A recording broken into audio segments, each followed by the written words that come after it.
And one thing about the Gaza Strip is that it's not one city. It's actually a complex of cities, about like 8 to 10 cities right now, in an area that is smaller than Harrisonburg. So just to keep in your mind that the Gaza Strip, or the place I grew up in, is a very, very populated and dense area. And today I'm going to be talking about my life and how life is difficult in Gaza Strip. So just like to describe life in Gaza in one sentence, I think I would say life in Gaza is beautifully traumatic. And I'll lead on that.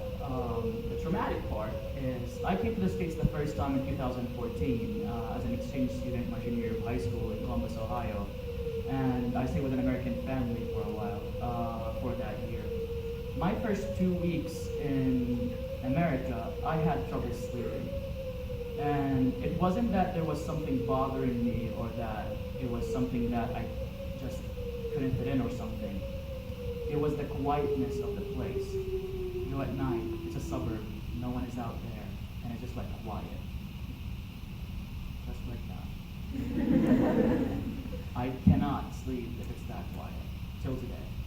Now, to give you some context, in Gaza, 24 hours every day of every week of every month, you hear this sound.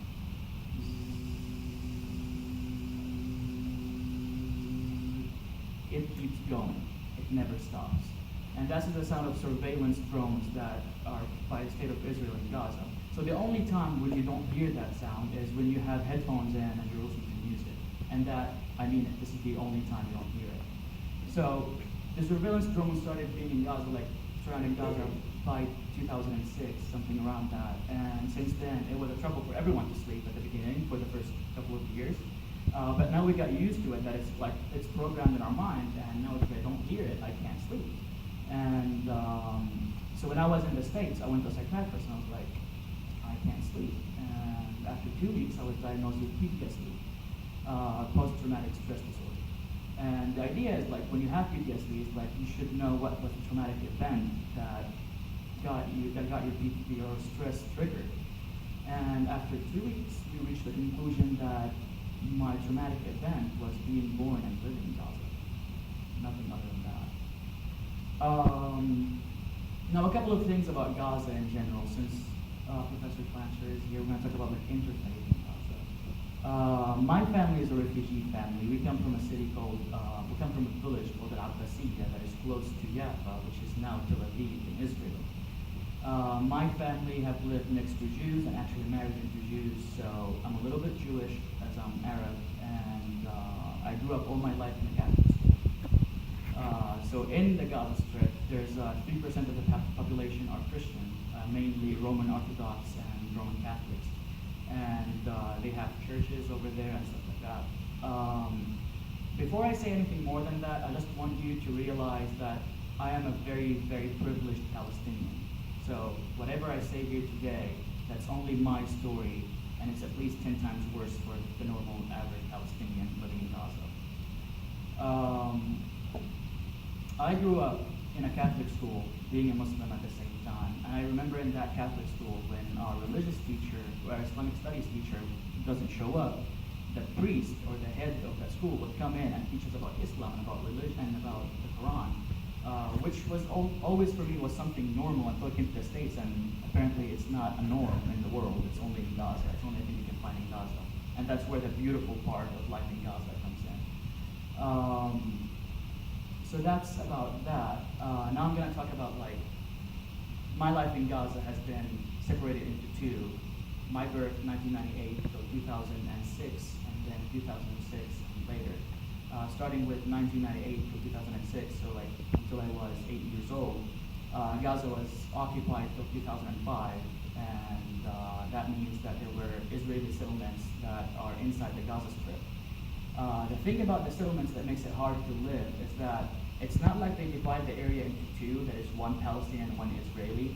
When the settlements happen, it's usually a Palestinian city or a complex of villages, and then you have a settlement that absolutely cuts the way, then you have another city. The problem with my family is that we lived in the north, and my grandparents' house was a little bit south, so we had to cross from one city to another. And in a ride that should take 5 minutes, we would need 3 to 4 hours to get to my grandparents' house because of checkpoints and because of getting my dad and the driver outside of the car by Israeli IDF soldier, that's Israeli Defense Force. And I remember like getting my father and the taxi driver or any man that is above 18 out of the car, getting them topless and like patting them down to make sure that they don't carry any bombs. And then it comes the children's turn where you get patted down by a soldier carrying a rifle in front of you.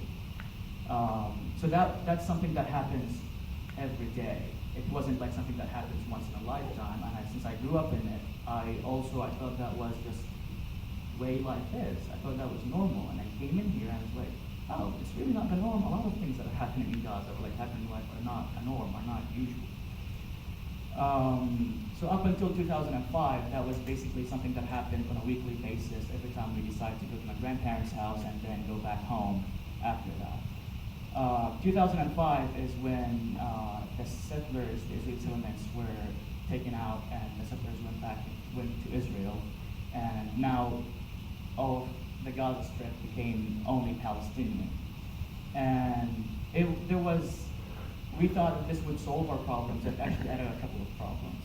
Handing the Gaza Strip to the Palestinian Authority, which is not so powerful since they signed in 1993 to be demilitarized, had gang wars being a result out of this, and people, families and tribes looking for power over the Gaza Strip to be a government, and which made Gaza being the most dangerous place to live in. You couldn't leave the house after 7 p.m., you should stay in the house all the time.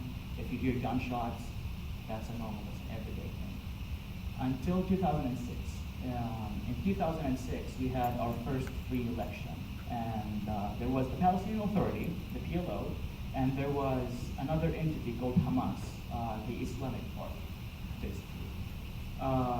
So everybody tried the PLO, and we lived a terrible life when the PLO was taken over. So when it came to elections, and Hamas had a lot of welfare programs going as a political party before becoming government. So people actually wanted to try something new, and they liked the idea of Hamas, except that the only problem with Hamas was that they were not going to recognize the state of Israel as a country. They were like, this is our land and we're going to take it over. But people in Gaza did not care that much about it. They cared about their own security and safety in their cities. So Hamas was elected in 2006. When Hamas got elected, the US and Israel decided to siege the Gaza Strip, calling Hamas a terrorist organization, which, as much as I despise Hamas, I would never call it that. I don't think it's fair.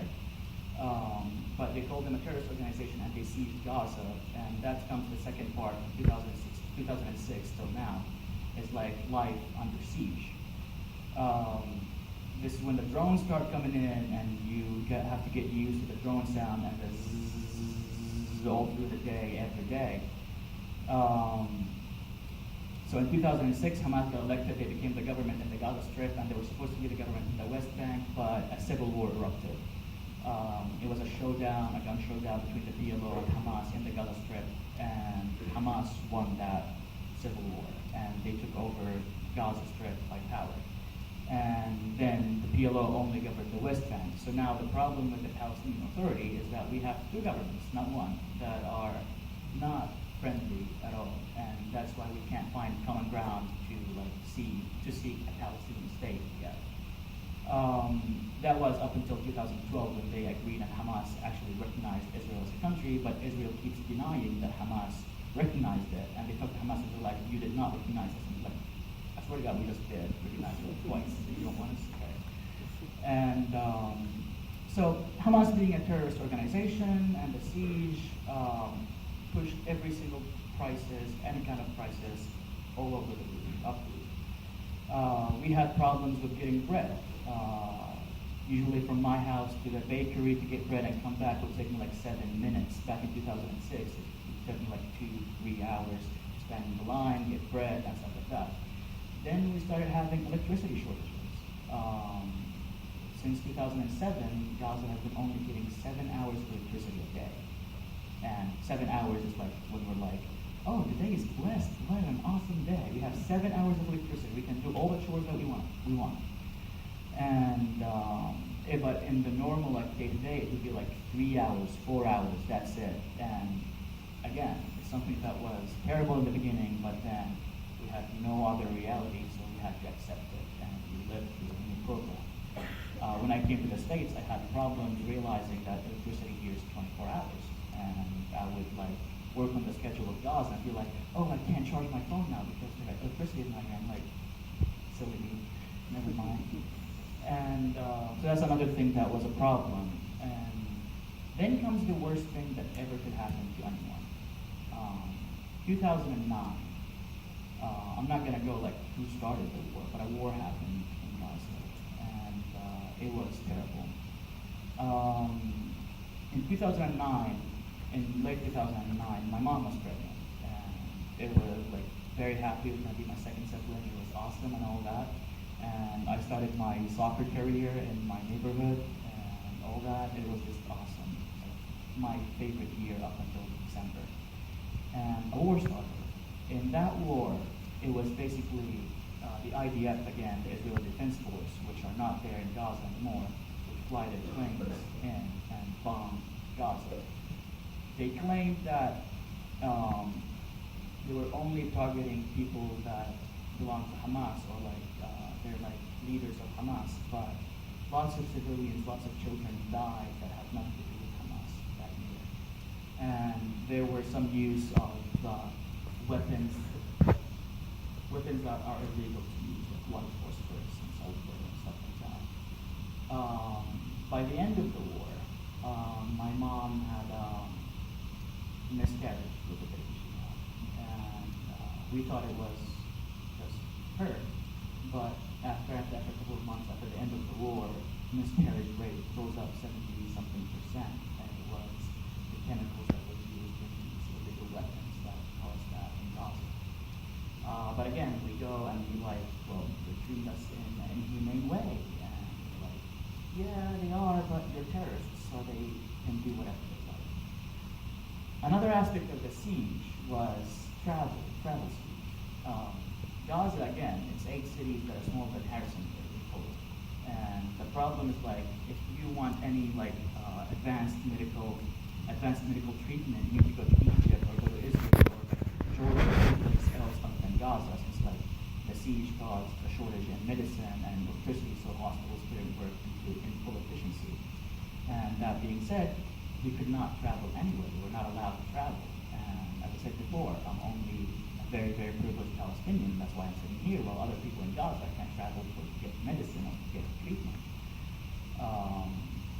So that also happened. And being that, I never met my whole family until I came to the States the first time, because I got the chance to go to Jordan and meet my grandparents for the first time, or my grandma from my dad's side. And it was just awesome. And all these families that, again, were refugees, so all these families that are scattered around the world that know each other but don't actually know each other. It's just terrible.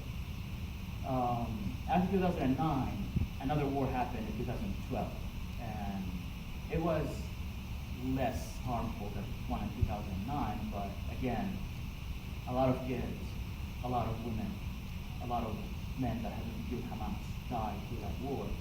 But this time, Israel had an excuse. They were saying we were warning people. We were calling them before we bombed the house and told them, like, you have 10 minutes to leave. And they would bomb the house 5 minutes later.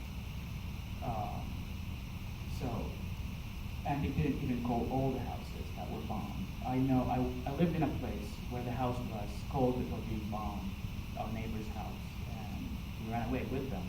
But then when we ran away to another place, the other house that was right next to us too was not called, and it was bombed, and it had children and kids and children and women in it. And they called it like because it was because of Hamas. Schools that follow the United Nations were bombed for saying that we have like weapons and stuff hidden under them that were never proven after. So we had problems with like how can Israel like have a better efficient way of killing people that, oh, we're gonna bomb you. So 2014, probably the worst days of my life. That was right before I was coming to the States. I was delayed because of my because of another war happened that was the worst thing.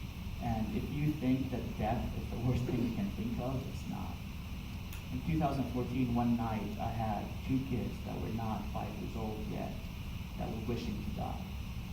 They were so scared. My little cousins were so scared in that war that they were wishing to die because they know there was no way out of it, and they wished to die. In 2014, Israel had a better, efficient way of warning people, called it knocking the roof, which was basically they throw a missile that doesn't explode before they throw a missile that does explode. So a missile that doesn't explode basically knocks on your roof, tears down the roof, comes down, and if the roof falls on anybody, they're dead.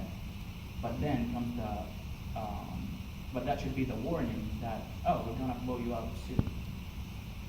As I said, this is a privileged life in Gaza. The life I had is a privileged life, and I saw all of this. If you have any questions, I'm short of time. If you have any questions, you can ask after, or you can stop me on campus and see me.